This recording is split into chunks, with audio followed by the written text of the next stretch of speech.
اگر کوئی ہمسایہ ہماری خود کی حیثیت سے زیادہ مضبوط ہو مال کی مدد سے، تو کیا ان کو بھی کھانا وغیرہ کھلانے کا پوچھ لیا جانا چاہیے؟ دیکھیے، کھانا کھلانا انسان کی محبت کو بڑھاتا ہے۔ یہ نہیں کہ آپ غریب ہمسایہ ہے تو اس کو کھانے کا پوچھیں اور امیر ہمسایہ ہے تو اس کی دعوت نہ کریں۔ اگر اس کا عقیدہ صحیح ہے تو اس سے محبت بڑھے گی۔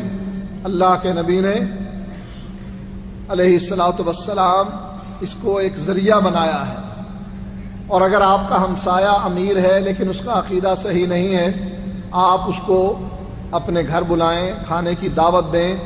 آپ کی بات سن کر ہو سکتا ہے اس کا عقیدہ درست ہو جائے اور یہ شخص آپ کے لیے جنت میں جانے کا سبب بن جائے۔